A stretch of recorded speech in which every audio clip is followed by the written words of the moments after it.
நீங்கள் பார்த்துக் கொண்டிருப்பது CITVயின் உலக தமிழ் சேவை.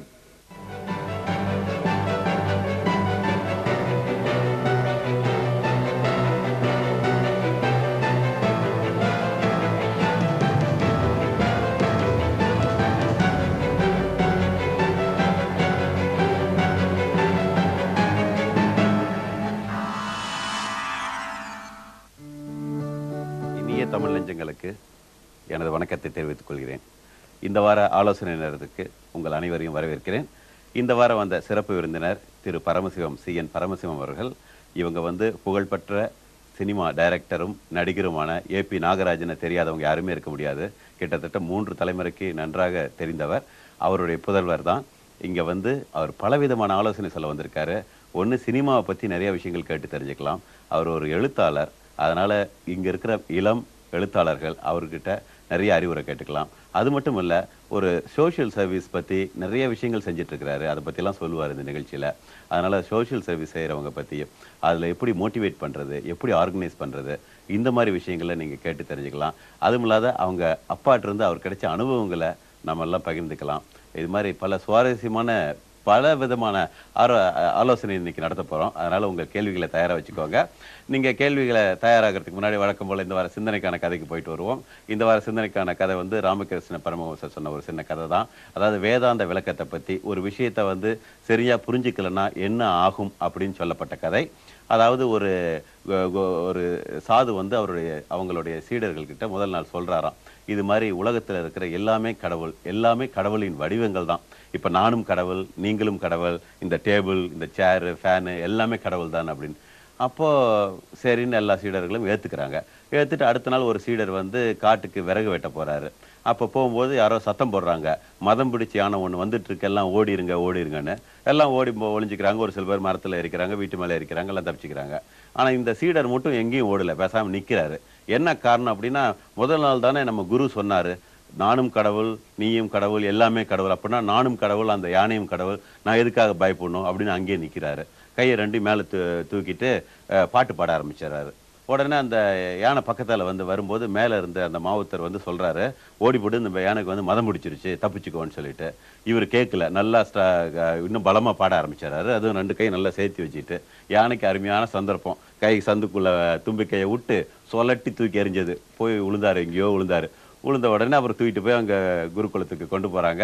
அங்கே போனவுடனே அந்த இவருக்கு சாது கேட்குறாரு, ஏப்பா எல்லாம் தப்பிக்கும் போது நீ ஏன் அப்படி நின்று கையை 2 தூக்கிட்டு பாட்டு பாடிட்டு இருந்தேன்னு. அப்போ அவர் சொல்கிறாரு, குருவே நீங்கள் தானே நேற்று சொன்னீங்க, நானும் கடவுள், இந்த உலகத்தில் பார்க்குற அத்தனை பொருளும் கடவுளின் வடிவங்கள் சொல்லிட்டு. அப்படி பார்த்தா நானும் கடவுள், அந்த யானையும் கடவுள் தான் அப்படின்னு நினச்சி நாங்கள் நின்றுட்டேன் அப்படின்னு சொன்னாராம். அப்போ அவருக்கு இவர் வேணா யானை இவரை கடவுளான்னு நினைக்கலாம், ஆனால் யானை இவரை கடவுளான்னு நினைக்கணுமே. ஆனால் அது அப்போ இவர் சொன்னாராம், சாது சொன்னாராம், சரி நீயும் கடவுள், யானையும் கடவுள், ஆனா யானை மேல உட்கார்ந்து ஒரு மனுஷன் ஒருத்தர் மாவுத்தர் சொன்னாரே, அவரும் கடவுள் தானே, அந்த கடவுள் பேச்சை நீ கேட்டு தப்பிச்சிருக்கலாமே அப்படின்னு சொல்லிட்டு. அப்பதான் இவர் திரு முழிச்சாராம். எதுக்காக சொல்ல வருதுன்னா, எந்த விஷயத்தையும் சரியா புரிஞ்சுக்கணும், எதுக்காக சொல்லப்பட்டதோ அதை புரிஞ்சுக்கணும், வெறும் வார்த்தைகளை மட்டும் தொக்கிட்டு இருக்க கூடாது அப்படிங்கிறதா இந்த வார சிந்தனைக்கான கதை. சரி, நம்ம சிறப்பு விருந்தினர்கிட்ட நேரடியாக போயிடுவோம். வணக்கம் திரு பரமசிவம் அவர்களே. வணக்கங்க. நீங்க புகழ்பெற்ற டைரக்டர், தமிழ் சினிமா உலகத்துல அது புகழ்பெற்றனா அது சரியா எனக்கு படல, அதாவது சாதித்தவர்னாலும் தெரியல, அவருக்கு என்ன வார்த்தை சொல்றதுனே தெரியல. அத்தனை அது நடிப்புலையும் சரி அல்லது டைரக்ஷன்ல, எழுத்து, எல்லா விஷயத்திலையும் ரொம்ப சிறந்து விளங்கிய ஒரு டைரக்டர் AP நாகராஜன் அவருடைய புதல்வராக இருக்கிறீங்க. இதுல முதல்ல நான் அவங்க தந்தை கிட்ட இருந்து கிடைச்ச அனுபவங்கள்லாம் நிறைய இருக்கும். அதை கொஞ்சம் எங்கள் நேயர்களோட பகிர்ந்துக்க முடியுமா? அதே மாதிரி தந்தையோடைய சக்ஸஸ்ஃபுல் மூவிஸ், எல்லாமே சக்ஸஸ்ஃபுல் மூவிஸ் தான், அந்த மூவிஸை கொஞ்சம் லிஸ்ட் பண்ணால் கூட அவங்களுக்கு நல்லா இருக்கும். ரொம்ப சந்தோஷங்க. முதலாவதாக இந்த தொலைக்காட்சி மூலமாக பல்லாயிரக்கணக்கான பல லட்சம் பேரை சந்திக்கிற அந்த வாய்ப்பு கொடுத்ததுக்கு ரொம்ப நன்றி. அந்த மகிழ்ச்சி. நீங்கள் சொன்ன மாதிரி சில துறைகளில் கொஞ்சம் அனுபவம் இருக்கிறதுனால அது சம்பந்தமான ஆலோசனைகளை வழங்க என்னால் முடிந்த அளவு முயற்சிக்கிறேன். வணக்கம். அப்பா 1952 ஆண்டு சினிமா துறையில் நடிகராக நுழைஞ்சாங்க. முதல்ல நடித்த படம் நால்வர், அந்த படம் 100 நாள் ஓடிச்சு. அதுக்கப்புறம் பெண்ணரசி, மாங்கல்யம்னு இன்னும் சில படங்கள் நடித்தாங்க. மொத்தமாக 6 படங்கள்ல அப்பா நடிச்சிருக்காங்க. அந்த 1952 வருஷம் தான் பராசக்தின்னு சிவாஜியோடைய முதல் படமும் சிறப்பான படம் வெளிவந்தது கேள்விப்பட்டோம். அந்த சமயத்துல தான் இந்த படம் வெளிவந்தது. அதே சமயத்துல தான் இந்த படமும் வந்ததுங்க. 2 படமும் 100 நாள் ஓடிச்சு ஒரே சமயத்துல. ரொம்ப பாராட்டுக்குரிய விஷயம். அந்த மாதிரி ஒரு நல்ல படம் ஓடும்போது இன்னொரு படம் பாதிக்கும் பொதுவாக. இதுவும் நல்லபடியா போச்சுங்க. அப்பா வந்து ஹீரோவா நடிச்சிருக்காங்க. அப்பா ஹீரோவா நடிச்சிருக்காங்க. அதுக்கப்புறம் அப்பாவுக்கு எழுத்துத்துறையில ஆர்வம் இருந்ததுனால நடிப்பு துறையை விட்டு கொஞ்சம் கொஞ்சமா விலகி கதை, வசனம், திரைக்கதை, டைரக்ஷன் அப்படின்னு வந்தாங்க. அதுக்கப்புறம் தயாரிப்பும் பண்ணாங்க. மொத்தமா 49 படங்கள்ல அவங்க ஈடுபட்டு இருந்தாங்க.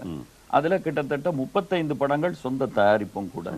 ஆமாங்க. 14 படங்கள் வெடிப்படங்களுக்கு டைரக்ட் பண்ணது, நடிச்சது. அப்படி இதுல பிரபலமான படங்கள்னா முக்காவாசி படங்கள் பிரபலமானதா இருந்தது. அதுக்கு அவங்களுடைய கடின உழைப்பு, அந்த அயராத உழைப்பும் டெடிகேஷனும் தான் காரணம். நீங்க சொன்னீங்க கொஞ்சம் லிஸ்ட் பண்ணுங்க அந்த படங்கள்ல. நவராத்திரி, திருவிளையாடல், சரஸ்வதி சபதம், திருவருட்செல்வர், தில்லானா மோகனாம்பாள், கந்தன் கருணை, வாராஜாவா, திருமலை தென்குமரி. இன்னும் இதுக்கு முந்தின படங்கள் எடுத்தீங்கன்னா மக்களை பெற்ற மகராசி, நான் பெற்ற செல்வம், குலமகள் ராதை, இப்படி பட்டியல் நீண்டுகிட்டே போவோம். இதுல சில படங்கள் சிறந்த படம்னு நாட்டு அளவுல, தேசிய அளவுல ஜனாதிபதி அவார்டு வாங்கியிருக்கு. சில படங்கள் தமிழகத்துக்கு பெஸ்ட் பிக்சர் அவார்டும் வாங்கியிருக்கு. ஆக ஏராளமா சாதனை புரிஞ்சவங்க நல்லபடியா பண்ணியிருந்தாங்க. ஆமா ஆமா. அதுல முக்கியமா இந்த தில்லானா மோகனாம்பாள்லாம் எத்தனை தடவை இப்ப எங்கேயாவது போயிட்டு இருந்தா கூட உட்காந்து நம்மளை பார்க்க வைக்குது. நமக்கு வசனங்கள்லாம் பதிவாயிட்டு இருந்தாலும் அந்த படம் வந்து அதுல ஒரு என்ன அட்ராக்ஷன் தெரியல, அவ்வளவு தூரம் எல்லாமே பொருந்தி வருது. ஒரு படத்துல வந்து இந்த அம்சம் இருந்தா போதுன்னா, இப்ப எவ்வளவு நல்ல படம் பாத்தீங்கன்னா கொஞ்சம் நல்ல விஷயங்கள் இருக்கும், கொஞ்சம் போர் கூட இருக்கும். அதெல்லாம் சகிச்சுக்கிட்டு அந்த படம் நல்லா இருக்குன்னு சொல்லிடுவோம். இந்த தில்லானா மோகனாம்பாள் ஒரு படம் வந்து ஒரு முழுமையான ஒரு 100% அந்த படத்துல எல்லாமே இருக்குது. இப்ப அப்பா எடுத்ததுல மோஸ்ட்லி புராண படங்கள் தான். அதுல வந்து இப்ப இருக்கிற மாதிரி ஒரு ஈஸியா எடுத்துட முடியாது. ஏன்னா வந்து கதையை வந்து ஒட்டி வரணும். அப்போல்லாம் அப்பா வந்து நிறைய அதுக்கு R&D நிறைய ரிசர்ச் பண்ணியிருக்க வேண்டியிருக்கு. இந்த மாதிரி அனுபவங்கள்லாம் எப்படி இருந்ததுன்னு நேரில் சொல்ல முடியும். அந்த புராண படங்கள் எடுக்கிறது எவ்வளவு கடினம். ஏன்னா நம்ம நினைக்கிற மாதிரி ஈஸி கிடையாது. இப்போ ஒரு சோஷியல் தீம் எடுக்கிறனா எப்படி வேணா எடுத்துடலாம். அதுக்கு வந்து எந்த வித கிரிட்டிசிசம் வராது. ஏன்னா எப்படி வேணா இருக்கலாம், நீங்க ப்ரூவ் பண்ணலாம். இப்போ புராண படங்கள் எடுக்கும்போது அதுல இருக்கிற சிரமங்கள், அதை பத்தி எங்க நேயர்கள்ட்ட சொல்ல முடியுமா? நல்லதுங்க. நீங்க ஏற்கனவே குறிப்பிட்டபடி சோசியல் படத்துல உள்ள கதையை நம்ம இஷ்டத்துக்கு திசை திருப்பி எப்படி வேணா கொண்டு போகலாம். புராணம் ஏற்கனவே எழுதப்பட்ட ஒன்று, நடந்த ஒன்றாக நாம பரவலா நம்புறோம். அதுல நிறைய கிரிட்டிசிசத்துக்கு நாம் ஆளாமோம். சோ அதை எடுக்கிறப்ப அதுல இன்னொரு முக்கிய விஷயம், புராணத்துக்கு 2-3 வேர்ஷன் கூட இருக்குங்க. இப்ப ராமாயணம் எடுத்தீங்கன்னா வால்மீகி ராமாயணம்னு ஒண்ணு இருக்கு, கம்ப ராமாயணம்னு ஒண்ணு இருக்கு. ரெண்டுலயும் சில வித்தியாசங்கள் வரும். அதை ரெண்டையும் படிச்சு ஆராய்ந்து இதுல எது ஜனரஞ்சகமாவும் இருக்கணும், அதுல நல்ல மெசேஜும் போகணும்னு சூஸ் பண்ணி எடுக்கணும். அதுக்கு எக்கச்சக்கமான ரிசர்ச் அண்ட் டெவலப்மெண்ட் நீங்க சொன்ன மாதிரி நிறைய நாள் அதுக்காக உழைப்பாங்க. இன்ஃபேக்ட் ஒரு படத்துக்கு திரைக்கதை எழுதுறதுக்கு முன்னாடியே 3 மாதம் முன்னாடியே அந்த கதைகளை நிறைய அலசி பல பேர் அவங்க கிட்ட இருக்க குழுவோட இதை கலந்து ஆலோசித்து அப்புறம் தான் அதுக்கு திரைக்கதையை வடிவமைப்பாங்க. இப்ப அதுல தில்லானா மோகனாம்பாளை பத்தி அழகா சொன்னீங்க. அதுல பாருங்க, தில்லானா மோகனாம்பாள் ஒரு காதல் கதை. அந்த காதல் கதையில அதாவது ஒரு நாட்டிய கலைஞருக்கும் ஒரு நாதஸ்வர வித்வானுக்கும் ஏற்பட்ட ஒரு காதல் கதை. அந்த காதல் கதையில முழு படத்துக்கும் ஹீரோ ஹீரோயினை தொடவே இல்லை. அது மட்டுமல்ல, ஒரு டூயட் பாட்டும் கிடையாது படத்துல. மேக்சிமம் இவர் நாயனம் தான் வாசிப்பாரு, அந்த அம்மா பரதநாட்டியம் தான் ஆடுவாங்க. இருந்தும் அந்த ஒரு காட்சியில கூட ஹீரோ ஹீரோயினை தொடாம, ஒரு டூயட் கூட இல்லாம ஒரு காதல் கதையை ஒரு சிறந்த படமாக்க முடியும்னு எடுத்து காட்டினாங்கன்னா அது அவங்களுடைய அந்த ஹேண்ட்லிங் விதம், அவங்களோட பிரசன்டேஷன் தான். அது மட்டுமல்ல, தில்லானா மோகனாம்பாள் ஒரு பிரபலமான நாவல். அந்த நாவலை பல லட்சம் பேர் ஏற்கனவே படிச்சதுனால அந்த கதாபாத்திரத்தை இவங்க மனசுல ஏற்கனவே ஒரு வடிவம் அமைச்சிட்டாங்க. சண்முக சுந்தரம்னா அவர் இப்படிதான் இருப்பார், மோகனாம்பாள்னா அவங்க இப்படிதான் இருப்பாங்க. அதற்கு ஏற்ற ஆர்டிஸ்ட் அந்த சினிமால நுழைச்சு அவங்களுக்கு இந்த உருவத்தை கொடுத்து இந்த கதாபாத்திர பின்னணியில அவங்கள செயல்பட வச்சு எடுக்கிறது ரொம்ப கஷ்டம். அதுக்கு அவங்க டெடிகேஷனும் அந்த ரிசர்ச்சும் தான் காரணம். இந்த மாதிரி புராண படங்களை எடுக்கிறதுக்கு ஏதாவது இப்போ மேக்கப்ல இருந்து எல்லாம் ரொம்ப சிரமம், சாதாரண விஷயங்கள் கிடையாது. ஒரு கடவுள் மாதிரியே ஒரு மனிதரை காமிக்கிறது, அந்த ஒரு என்ன லட்சுமிகரமான முகம் காமிக்கணும். அவங்க நீங்க சொன்ன மாதிரி சோர்வு அடைஞ்சு இருக்கக்கூடாது. இந்த மாதிரி விஷயங்கள்லாம் எப்படி ஹேண்டில் பண்றாங்க, எப்படி அந்த ஆர்டிஸ்ட்டை வந்து நம்ம பர்ஃபெக்டா சூஸ் பண்ணணும், அதே மாதிரி கரெக்டா படம் பிடிக்கணும். இல்லாட்டினா அந்த தீம் போய் சேராது. இதுல இருக்கிற நடைமுறை சிக்கல் எல்லாம் எப்படி சமாளிச்சாங்கன்னு சொல்ல முடியுமா? சரிங்க. இன்னைக்கு திருவிளையாடல் படம் எடுத்தீங்கன்னா அந்த தர்மி எபிசோட இன்னைக்கும் ஜனரஞ்சகமா ரசிச்சுக்கிட்டே இருக்காங்க. அந்த நாகேஷ் வந்து அந்த வறுமையான ஒரு புலவர் கோலத்துக்கு ஆப்டா பொருந்தியிருந்தார். அதே மாதிரி ஈஸ்வரனுக்கு சிவனும் பொருந்தியிருந்தார். இப்ப அந்த புராண படங்கள்ல வந்து இப்ப நீங்களே சொன்னீங்க, புராண படங்கள்ல வர்ற கதாபாத்திரங்களுக்கு ஒரு டிவினிட்டி இருக்கணும் முகத்துல. அதனால கதாபாத்திரங்கள் தேர்ந்தெடுக்கிறப்ப அந்த ஆர்டிஸ்டோட முகம் இந்த பாவனைக்கு சரியா இருக்குமான்னு பார்த்து தேர்ந்தெடுக்கணும். ஒரு கால நம்ம நேரம் லைன்ல நிக்கிறாங்களா? சரிங்க, அவங்களுக்கு பதில் சொல்லிட்டு இதை தொடர்ந்து பேசலாம். நல்லதுங்க, நல்லது. ஹலோ, வணக்கம். ஹலோ, லைன்ல யாரு இருக்கீங்க? சவுத்ல இருந்து பைரவன் கிடைக்கிறேன். ஹலோ, வணக்கங்க. எப்படி இருக்கீங்க? நல்லா இருக்கேங்க. காலை வாழ்த்துக்கள் உங்களுக்கும். சிஐடி ப்ரோக்ராம் அப்பப்ப பாக்குறது ரெண்டே பார்த்து கொண்டிருந்தாப்பல சரி பழைய படங்களை பத்தி கழிச்சிட்டு இருந்தீங்க. சரிங்க, சரி பழைய படங்களை பத்தி அவர் கூட பேசலாமா அப்படின்னு. பேசுங்க பேசுங்க, கண்டிப்பா பேசுங்க, நேரடி பேசுங்க. ஹலோ, வணக்கம். வணக்கம் திரு பகீரதன் அவர்களே, வாழ்த்துக்கள். இப்ப என்னன்னு சொன்னால் நான் இப்ப சினிமா துறையே பழைய சினிமாவையும் எடுத்து பாக்குறேன் நான். அப்ப இப்ப கம்ப்யூட்டர் கணனிகள் எல்லாம் வந்த போதும் இப்ப டெக்னிக்கலை விட பழைய டெக்னிக்கல் வந்து இப்ப பாணியிலே இருந்திருக்கு சில படங்களேன்னு. இப்போ குறிப்பா உங்களோட படங்கள் சிலது இருந்திருக்குது. ஆனா அது எப்படி அது முடிஞ்சது உங்களால என்று சொல்ல முடியுமா? டெக்னிக்கல் அட்வான்ஸ்மெண்ட் இந்த காலத்துல ரொம்ப அபாரமா இருக்குங்க. அது காரணம் கேஜெட்ஸ் எல்லாம் ரொம்ப இம்ப்ரூவ் ஆயிடுச்சு. அந்த காலத்துல இந்த அளவு டெக்னிக்கல் அட்வான்ஸ்மெண்ட் இல்லாமையே அற்புதமான சில விஷயங்களை அவங்க படைச்சிருக்காங்க. ஆமாங்க, உதாரணத்துக்கு இப்ப இதே திருவிளையாடல் படம் எடுத்தீங்கன்னா கடைசி காட்சியில அர்த்தநாரீஸ்வரர் கோலம் காட்டணும்னு அப்பா விரும்பினாங்க. அர்த்தநாரீஸ்வரன்றது ஆண் பாதி பெண் பாதியா ஈஸ்வரன் எடுத்த ஒரு அவதாரம்னு நம்புறோம். அதுல சிவாஜிய பாதியாவும் சக்தியா நடிச்ச சாவித்திரி அம்மா பாதியாவும் காட்டுறப்ப மாஸ்க் ஷாட்னு சொல்லுவாங்க. கேமராவை ஒரு பகுதியா மறைச்சு ஒரு பகுதியில சிவாஜியை நிக்க வச்சு ஷூட் பண்ணிட்டு மறுபகுதியில அவங்க சாவித்திரி அம்மாவை நிக்க வச்சு ஷூட் பண்ணணும்.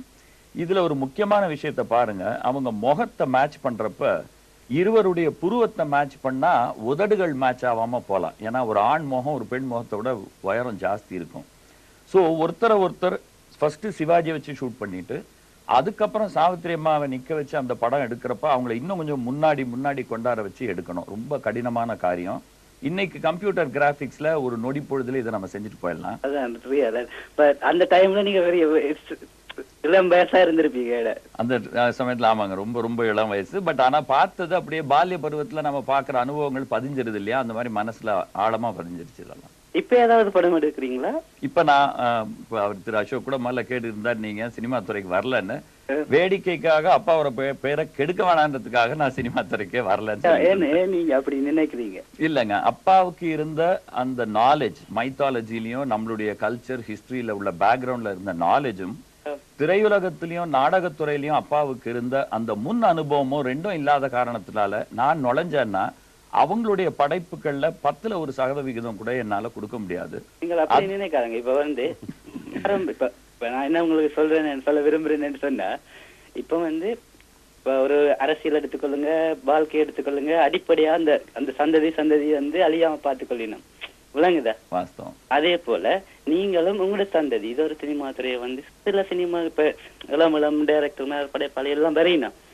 பட் அது வந்து முழுமையா மக்களுக்கு வந்து சென்றடையாம இருக்கு. முழுமையான சில அலங்கோலமான படங்களை தான் வெளியில விட்டு கொண்டிருக்கணும். சரி, அப்படியான தன்மையை நீங்க குறிப்பாக உங்களோட கண்கூடா பார்த்துருக்கீங்க. உங்களோட சினிமா துறையை நீங்க கண்கூடா பார்த்துருக்கிறீங்கல்ல, எப்படி எல்லாம் இருக்கு. அதை மனசுல வச்சுக்கொண்டு ஓகே மக்களுக்கு இப்படி நான் கொடுக்கணும் என்று நீங்கள் ஒரு உங்களோட அறிவியல் பூர்வமா உங்களோட மனசுல சிந்தனையை வளர்த்துக்கொண்டு உங்களோட அப்பாண்ட படியை நீங்க ஏன் தொடரக்கூடாது? ஏதுக்கு அப்படி நினைக்கிறீங்க? நீங்க சொன்னது ரொம்ப உண்மை. அதை வந்து திரைப்படத்துறையில செய்யாம மற்ற துறையில நான் செஞ்சுட்டு இருக்கேன். உதாரணத்துக்கு அப்பா வந்து ஆன்மீகத்தையும் நம்ம புராணத்தையும் உலகம் முழுக்க இந்த படங்கள் மூலமா பிரபலப்படுத்தினாங்க. சொற்பொழிவுகள் மூலமாகவும் நான் எழுதுற கதை மூலமாகவும் இதே ஆன்மீகத்தையும் நம்மளுடைய புராண கதைகளையும் இதே மாதிரி என்னால முடிஞ்ச அளவுக்கு நிறைய இடத்துல சொல்லிட்டு தான் வரேன். அதுல குறிப்பா உண்மைன்ற ஒரு புஸ்தகமும் தெரிந்த கதைகளும் தெரியாத உண்மையும்னு புராணத்துல நமக்கு ஏற்கனவே சொல்லப்பட்ட சில கதைகளின் மைய கருத்துக்களை எடுத்து, அது வந்து மைய கருத்து நிறைய பேருக்கு தெரியாம இருக்கும், அவைகளை எடுத்து தொகுத்து புத்தகமா பண்ணியிருக்கேன்.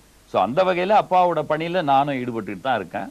மட்டும் இல்ல, ஒருத்தரோட தனித்தன்மைன்றது ஒண்ணு இருக்கு. அப்பாவோட மகனா இருக்கிறதுனால அதே துறையில தான் இந்த தனித்தன்மை வரணும்னு அவசியம் இல்லை. அவங்க டேலண்ட் எதுல இருக்கோ அந்த டேலண்ட்டை டெவலப் பண்றதுல எந்த குற்றமும் இல்லைன்னு என்னுடைய பணிவான ஒப்பீனியன் அது. இல்ல அவரு நீங்க பாக்குறதுக்கு சினிமா நடிகர் மாதிரி வேற இருக்கிறீங்க. அதனால இவர் 2 வேலை பண்ணியிருக்கலாமே, மிஸ் பண்ணிட்டாருன்னு ஒரு ஆதங்கத்துல கேட்டிருப்பாருன்னு நினைக்கிறேன். நன்றி உங்க கேள்விக்கு. அடுத்த காலர் லைன்ல இருக்காங்களா? வணக்கம், யார் லைன்ல இருக்கீங்க? ஹலோ ஹலோ, யாருங்க? சாரதா. சாரதா ஃப்ரம் ஈஸ்டம். வணக்கம். வணக்கம். How hard is it to be a director? A director is actually the captain of the ship. He plays a very, very major role in the entire production and the taking of the entire film. Because the director actually conceives the whole thing. He may not be the story writer, but when the story writer gives him the entire episode, he conceives the whole thing in his own fashion, and he casts the suitable people, and he composes the right music. Even though there is a music director, it is the director who is behind all these things. Therefore, it is hard but not impossible, because there are several people who have proved great things by being a director. And therefore, like you very rightly said, it's a little hard but not impossible. Very hard, I would say. Yes, Very yes. hard. ஏன்னா உழைப்புங்கிறது வந்து எவ்வளவு மணி நேரம் வேணா யார் வேணா போடலாம். கடின உழைப்பு, அது புத்திசாலித்தனமான கடின உழைப்பை தான் வந்து ரிசல்ட் கொடுக்கும். பர்டிகுலரா சினிமா உலகம், ஏன்னா அவ்வளவு காம்படிஷன். ஏன்னா எல்லாருக்குமே ஏத்த மாதிரி ஒண்ணு கொண்டு வரது, ஒரு மிடில் லைன்ல டிராப் பண்றதுங்கிறது ரொம்ப கஷ்டம். ஒவ்வொன்றும் ஒரு டேஸ்ட் வந்து ஒவ்வொருத்தரும் ஒரு மாதிரி, ஒரு அது மாதிரி தான் சினிமா வந்து இட்ஸ் வெரி டிஃபிகல்ட். அதனால தான் ஹேண்ட்ஃபுல் ஆஃப் பீப்புள், எவ்வளோ டைரக்டர்ஸ் வந்துட்டு போயிட்டு இருக்கிறாங்க. ஞாபகம் வச்சுக்கிற மாதிரி இருக்கிறவங்க கொஞ்சம் பேர் தான். அதுலயும் சரித்திரத்தில், அதாவது அவங்க மறைந்த பிறகும் நம்ம பேசுற மாதிரி இருக்கிறவங்க ஒரு சில பேர் தான். வாஸ்தவம். நன்றி உங்க கேள்விக்கு. வேற ஏதாவது இருக்காமா? Hello Hello? வேற ஏதாவது கேள்வி இருக்கா? Thank you. நன்றி. பாய் பாய்.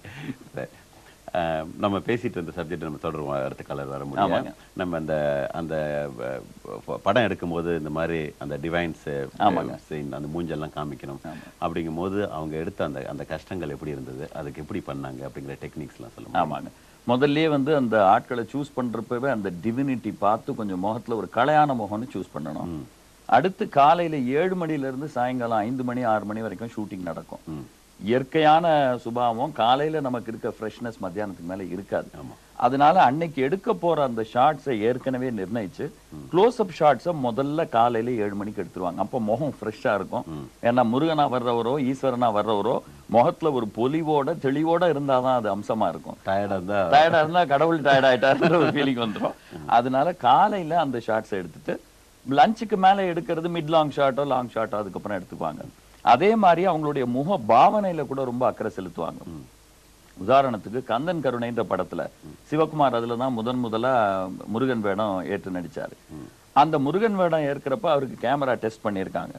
அப்ப அவருக்கு எழுதி கொடுக்கப்பட்ட டயலாக் வந்து சூரன் கிட்ட அவர் வீரபாகு தேவனை தூதுக்கு அனுப்புறாரு.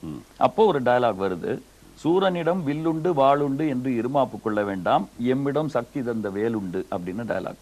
இதை சொன்னப்ப திரு சிவகுமார் அவர்கள் ஃபர்ஸ்ட் சீன் இல்லைங்களா, அவருக்கு பாவம், அவர் சொல்லியிருக்காரு சூரனிடம் வில்லுண்டு வாளுண்டு என்று இருமாப்பு கொள்ள வேண்டாம், சக்தி தந்த வேல் எம்மிடம் உண்டுன்னாராம். அப்பா உடனே கட் பண்ணிட்டு முருகனுக்கு அகந்தை கூடாது, அவர் கடவுள், அதனால எம்மிடம் வேல் உண்டுன்னு பணிவோட சொல்லுங்கன்னாராம். அது அவர் இப்பவும் பல மேடை பிரசங்கங்கள்ல அது சொல்லி காட்டிட்டு இருக்காரு.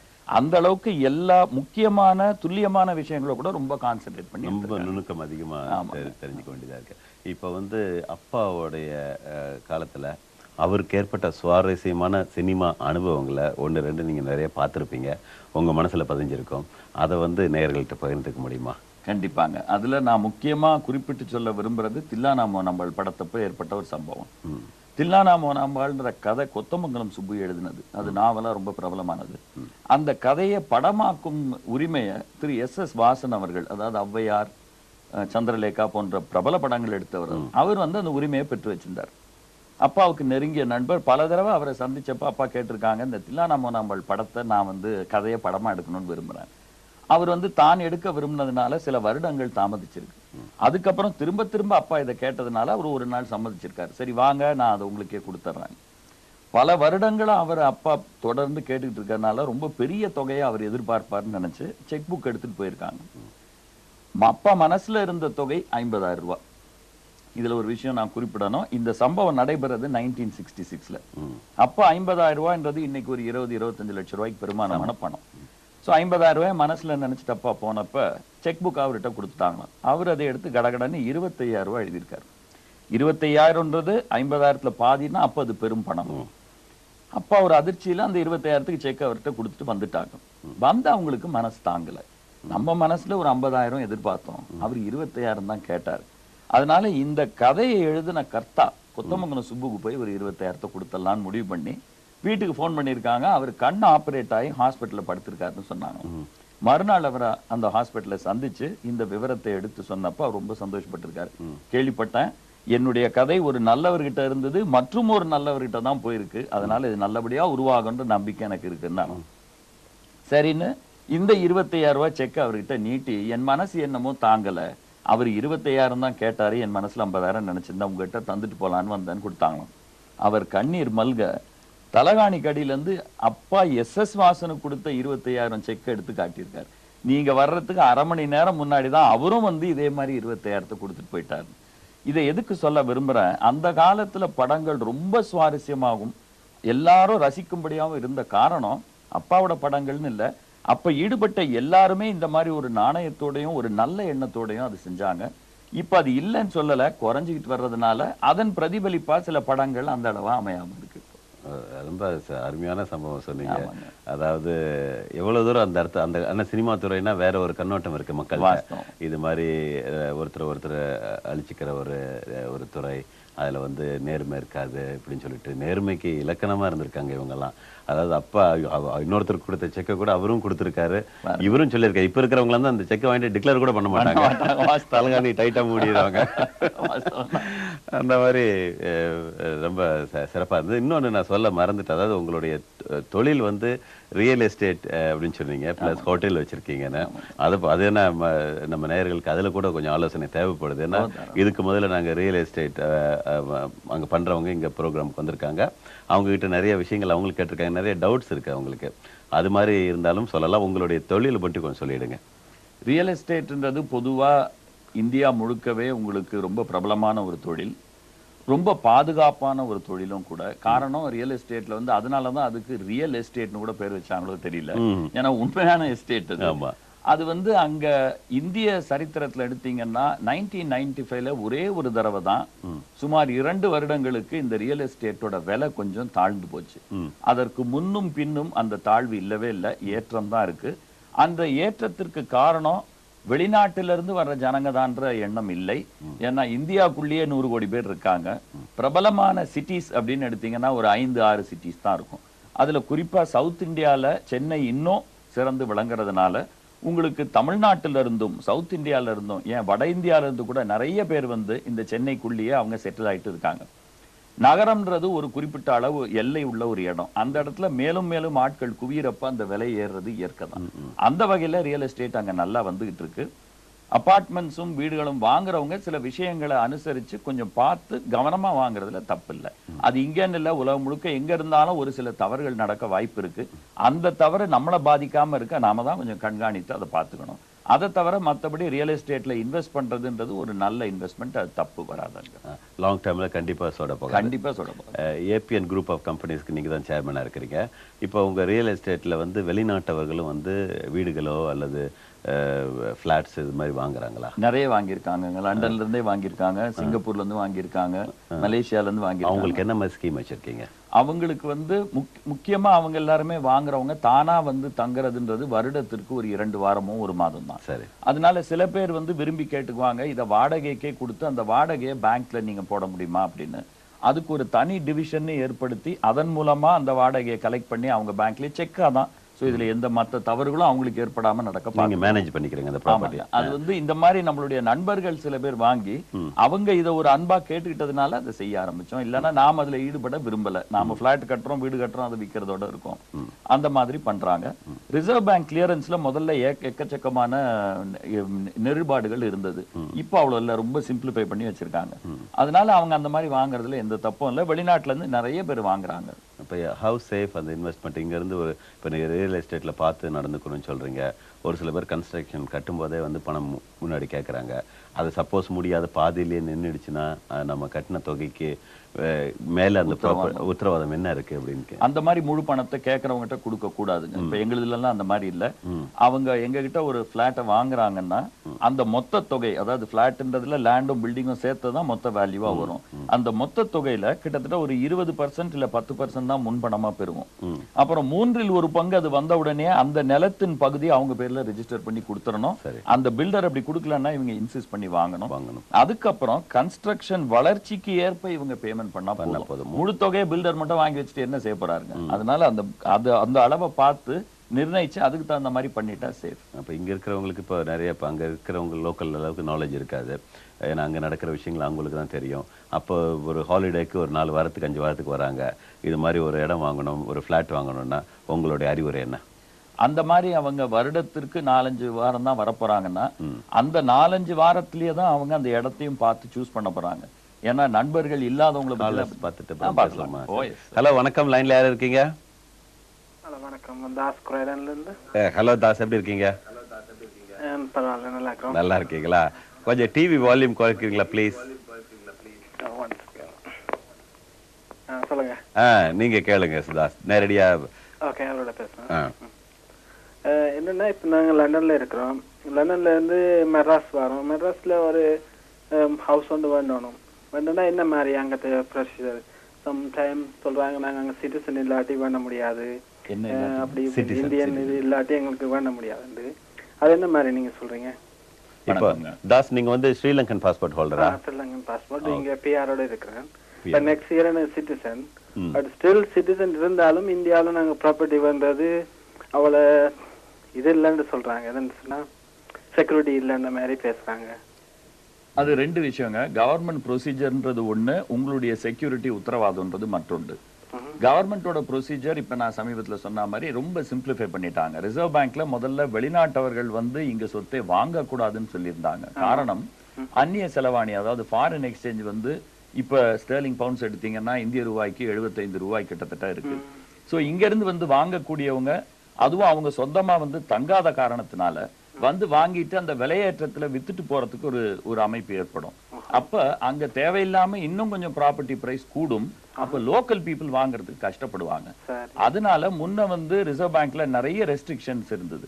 சமீபத்துல அதெல்லாம் நிறைய கிளியர் பண்ணி, ஏன்னா ஃபாரின் எக்ஸ்சேஞ்சே ரொம்ப ஃப்ரீ ஆக்கிட்டாங்க இப்போ. அதன் காரணமா இப்ப நிறைய பேர் வந்து வாங்கலாம். சோ ரெஸ்ட்ரிக்ஷன்ன்றது இப்ப குறைஞ்சிருச்சு. செக்யூரிட்டின்றது மற்றும் ஒரு ஆங்கிள். அந்த செக்யூரிட்டி வந்து நீங்க ஒரு நல்ல பில்டரா பார்த்து தான் சூஸ் பண்ணணும். 20 வருஷம் 25 வருஷமா அந்த துறையிலேயே ஈடுபட்டு ஏராளமான பிளாட்ஸை வாரி கொடுத்து அதுல நல்ல பேர் வாங்கியிருக்க பில்டர்ஸ் ஏராளமா இருக்காங்க. பொதுவா ஒரு பிளாட்டை நீங்க வாங்கணும்னு முடிவு பண்ண உடனே அந்த பில்டர் ஏற்கனவே கட்டி முடித்த சில பிளாட்ஸை போய் பாருங்க. ஏன்னா இந்த பிளாட் இந்த ஏரியால நல்லா இருக்குன்றதை மட்டும் அனுசரிச்சு வாங்கிடாதீங்க. இவர் ஏற்கனவே எங்க கட்டியிருக்கார், அங்க வாழ்றவங்களுக்கு என்ன ப்ராப்ளம் இருக்குன்றத நீங்க 2-3 வாரம் தான் தங்கி இருந்தாலும் செய்யற இன்வெஸ்ட்மெண்ட் தொகை பெருசா இருக்கிறதுனால கொஞ்சம் விசாரிச்சு வாங்குங்க. ஏற்கனவே பிரபலமா இருக்கவங்களுடைய ப்ராப்பர்ட்டிஸ் அந்த மாதிரி தவறு போறதில்ல. இருந்தாலும் நீங்க எதை பார்த்து வாங்குறீங்களோ அதை நல்லபடியா பார்த்து வாங்கிருங்க. செக்யூரிட்டிக்கு எந்த ப்ராப்ளமும் வராது. இப்ப அங்க ஆல்ரெடி எனக்கு வீடு இருந்ததுன்னா அதை விற்க போய்க்குள்ள என்ன மாதிரி ப்ரொசீஜர்ல போகணும்? இப்ப அங்க வந்துங்க உங்களுடைய சொத்தை நீங்க வித்தீங்கன்னா ஏற்கனவே உங்களுக்கு இருந்த சொத்தா இருக்கிறதுனால அந்த சொத்துல வர்ற பணத்தை திருப்பி நீங்க அங்க முதலீடு செய்யணும் அப்படின்னு சொல்லுவாங்க. அதுக்கு கேபிட்டல் கெயின்ஸ், இன்கம் டாக்ஸ் என்ற வரி சம்பவங்கள் இருக்குதுல. அதுக்குரிய ஒரு ஆடிட்டரை சூஸ் பண்ணி கேட்டீங்கன்னா அவருக்கு உண்டான கம்ப்ளீட் டீடைல்ஸ் கொடுப்பாரு. அதாவது நீங்க கேபிட்டல் கெயின்ல இருந்து எப்படி அழகா அவாய்ட் பண்ணலாம், அதை வந்து நீங்க திருப்பி ரீஇன்வெஸ்ட் பண்றப்ப, அதுவும் அபார்ட்மெண்ட்லயோ வீட்லயோ இன்வெஸ்ட் பண்றப்ப உங்களுக்கு அந்த கேபிட்டல் கெயின்ஸ் பாதிக்காததுக்கு சில விதிமுறைகள் உண்டு. அதெல்லாம் அதுக்குரிய ஆடிட்டர்ஸை நீங்க கன்சல்ட் பண்ணி பண்றப்போ உங்களுக்கு எந்த பாதகமும் வராது. ஆனா எல்லா நாடுகளுக்கும் பொருத்தமான ஒரு விஷயம், எங்க போறப்போ கொஞ்சம் நீங்க வெளிநாட்டுல இருந்துட்டு இன்னொரு நாட்டுடைய சொத்தை நீங்க பாதுகாக்கிறதுனால கொஞ்சம் கேர்ஃபுல்லா பண்ணுங்க. சரி, தேங்க்ஸ் சார். வணக்கங்க, நன்றி. நன்றி. அடுத்த கலர் பார்க்கலாம். Hello mister Mano from London, எப்படி இருக்கீங்க? ஹலோ, ஐ அம் ஆல்ரைட். சாரி, மிஸ்டர்னு போட்டுட்டாங்க, மன்னிக்கணும். ஓகே, சொல்லுங்க. நான் என்ன கேட்கணும்ல, நீங்க புராண கதை அவரோட கதைக்க முடியுமா? பேசலாம். புராண கதைகள் எழுதுறேன்னு சொன்னீங்க. அது ரிசர்ச் செய்து ஒரு இருக்கிற கதையை தானே திருப்பி எழுதணும். ஆமாம். அப்ப யார்கிட்ட பெர்மிஷன் எடுக்கணுமா? புராண கதைக்கு யாருகிட்டயும் பெர்மிஷன் இல்லைங்க. அதாவது இப்ப எல்லோ பேஜஸ்னு இருக்கு. அந்த எல்லோ பேஜஸ் வந்து யாருமே உரிமையாளர் கிடையாது. யாரோ ஒருத்தர் எல்லோ பேஜஸ்ன்ற ஒரு கான்செப்டை கொண்டாந்தார். அது என்னன்னு நம்ம எல்லாருக்கும் தெரியும். யார் கொண்டாந்தாங்கன்னு சரித்திரத்திலேயே இடம் பெறல. அதனால அதுக்கு பேட்டன்ட்டே கிடையாது. அந்தந்த ஊருக்கு பேரை போட்டு எல்லோ பேஜஸ்ன்னு வச்சிருவாங்க. அதே போலத்தான் புராண கதைகள் வந்து எத்தனை ஆயிரம் எத்தனை லட்சம் வருஷம் முன்னாடி இருந்து வந்திருக்குன்னு நமக்கு தெரியாது. அதுக்கு யாருமே உரிமை சொந்தக்காரர்கள் யாரும் இல்லை. ஆனா பொதுவா ஜனங்க இந்த புராண கதைகளை படித்து ஏற்கனவே தெரிஞ்சிருக்கிறதுனால நீங்க சிறிதளவு மாற்றம் கொடுத்தாலும் அவங்க அந்த தப்பை பெரிதளவா ஆக்கி உங்களை தப்பு கண்டுபிடிச்சிருவாங்க. அதனால கேர்ஃபுல்லா பண்ணணும். மற்றது இப்ப ஒரு இங்கிலீஷ் தமிழ் ஸ்டோரிய இங்கிலீஷ்ல எழுதுறா அந்த எழுத்தாளர்கிட்ட பெர்மிஷன் எடுக்கணுமா? தமிழ் ஏற்கனவே வந்த ஸ்டோரியை நீங்க தமிழ்லயே திருப்பி எழுதுறதா இருந்தாலும் மற்ற மொழியில மொழிபெயர்க்கிறதா இருந்தாலும் கண்டிப்பா அந்த உரிமையாளர் அந்த கர்த்தா கிட்ட நீங்க பெர்மிஷன் எடுக்க வேண்டியது உண்மையாகிறது, எடுக்கணும். அப்புறம் பப்ளிஷர் மூலமாக நாங்க எழுதினா அவங்க எல்லாத்தையும் எடுத்து தருவார்களா உங்களுக்கு? அந்த பப்ளிஷர் இத வந்து டிரான்ஸ்லேட் பண்ற உரிமையை பெற்றிருந்தாருன்னா அவரே உங்களுக்கு கொடுத்தா போதும். இல்லைன்னா அந்த பப்ளிஷரை நீங்க அணுகுனீங்கன்னா அவரே உங்களுக்கு சொல்லி தருவார் யார்கிட்ட இந்த உரிமையை பெறணும்னு. ஓகே. அப்ப நீங்க இப்ப கடைசியா எழுதுனது என்ன? உண்மைன்னு ஒரு புஸ்தகம் முதல்ல போட்டிருந்தேன். தெரிந்த கதைகளும் தெரியாத உண்மையும்னு புராண கதைகள்ல இருந்து மேலட்ட வாரியா நம்ம அதை கேட்கிறப்போ ஒரு நல்ல கருத்து நமக்கு தென்படும். ஆனா அதனுடைய மைய கருத்து இன்னொரு அற்புதமான விஷயத்த நமக்கு சொல்லும். ஒன்றுக்கு ஒன்று முரண்பாடா இருக்காது. இது இன்னொரு நல்ல விஷயத்த சொல்லும். அந்த மாதிரி சில கதைகளை தேர்ந்தெடுத்து இந்த பெயர் கொடுத்து தெரிந்த கதைகளும் தெரியாத உண்மையும்னு எழுதியிருக்கேன். அது வேற ஆட்கள் எழுதின கதைகளா அல்லது நீங்களா எழுதுனீங்களா? புராணங்க. அந்த புராணத்துல வந்து அதான் திருப்பி நான் சொன்ன மாதிரி யார் எழுதுனாங்கன்னு நமக்கு தெரியாது. உதாரணத்திற்கு திருவிளையாட புராணத்துல இருந்து சில கதை, மகாபாரதத்துல இருந்து சில கதை, வியாசர் அருளிய மகாபாரதம் நாங்க வியாசர் எழுதின மகாபாரதத்துல இருந்து சில கதை, கந்த புராணத்துல இருந்து சில கதை, அந்த மாதிரி பல புராணங்கள்ல இருந்து எடுத்த கதைகள். Thank you very much. நன்றிங்க. நன்றி. யாரும் திங்க் பண்ணாத ஒரு கேள்வி கேட்டுட்டேன். நல்ல கேள்விகள். எனிவே ஒரு சிறிய விளம்பர இடைவேளைக்கு பிறகு மீண்டும் உங்களை சந்திக்கிறோம். வணக்கம். Have you heard the news? Okay. Phone cards, you get so much more. No more clock watching, as we charge by the second, not by the minute. No more wasted call time, as you can transfer it from one card to another. And what's more, there's no service charge, plus access is free. Loads of opportunities to buy one in more than 17,000 post office branches nationwide. And with great call rates, what more do you need? Post office phone cards. What's your news?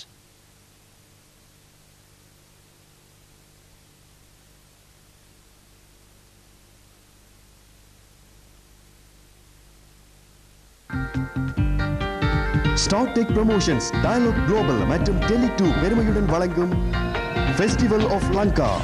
உங்கள் அபிமான இசைக்குழு அப்சராசுடன்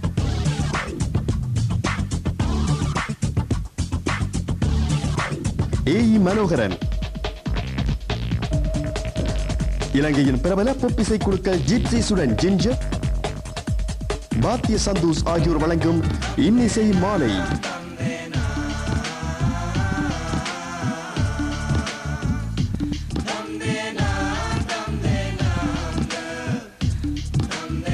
millennium டோமில் இம்மாதம் 23ஆம் தேதி சனிக்கிழமை மாலை 6 மணிக்கு. உலகம் இன்னும் பெரிதாகிறது. அல்பா தொலைபேசி இணைப்பில் உலக உறவுகளோடு இன்னும் தயக்கமின்றி பேசுங்கள். அல்பாவின் புதிய விலை குறைப்புகளை கவனித்தீர்களா? இலங்கை, இந்தியா உட்பட ஆசிய நாடுகளுக்கு இப்பொழுது 15 பென்ஸ் மட்டுமே.